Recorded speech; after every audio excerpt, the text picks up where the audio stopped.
আজকে আমি আপনাদের সাথে যে ডিম পোচের রেসিপিটা শেয়ার করব, বিশ্বাস করেন রুটি, পরোটা, সাদা ভাত, খিচুড়ি যার সাথে খাবেন তার সাথেই অস্থির। অসম্ভব মজা, অসম্ভব। একবার হলেও আপনারা ট্রাই করে দেখবেন এই রেসিপিটা, তারপরে আমার কমেন্টে জানাবেন যে কেমন একটা রেসিপি দিলাম আপনাদের। আসসালামু আলাইকুম, শুভ সকাল। আমি যেভাবে ডিম পোচ করি, এইভাবে ডিম পোচ করে খাইলে যারা ডিম পোচ পছন্দ করে না তারাও বাধ্য হবে, এত মজা খেতে। প্রথমে একটা চুলায় প্যান দিছি, সেটা একটু গরম হলে দিয়ে দিলাম বেশ কিছুটা সরিষার তেল। তেলটা একটু গরম হয়ে উঠলে সামান্য একটু লবণ দিয়ে দিলাম।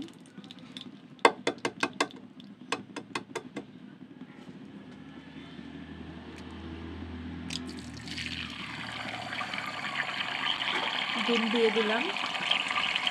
এবার একে একে মশলাগুলো দিয়ে দিব। আর একটু লবণ দিয়ে দিলাম, কিছুটা কালো জিরা দিয়ে দিচ্ছি,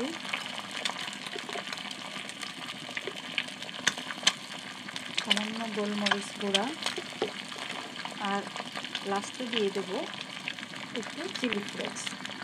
এই ডিম পোচ খাইতে যে কি মজা রে ভাই, তোমাদের কাছে রিকোয়েস্ট থাকলে তোমরাও একবার ট্রাই করে দেখতে পারো। অসম্ভব মজা এরকম করে ডিম পোচ করে খাইলে। আমি আগে ডিম পোচ খেতে পারতাম না, আমি ডিম সিদ্ধ বা ভাজা খাইতাম, কিন্তু এই ডিম পোচ খাওয়ার পরের থেকে আমার এত পছন্দ এরকম করে ডিম পোচ।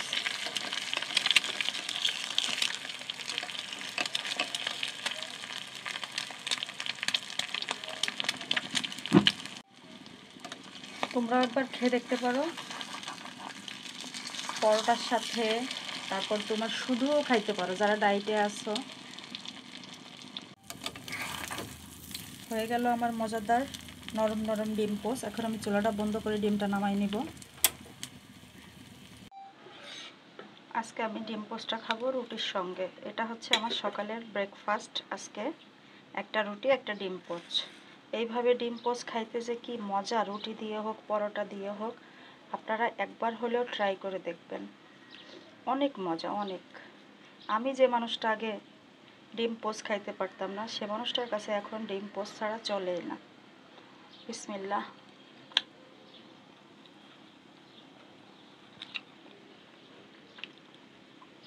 গরম অবশ্য, কুসুমটা আরেকটু নরম রাখি, কিন্তু আজকে একটু শক্ত হয়ে গেছে।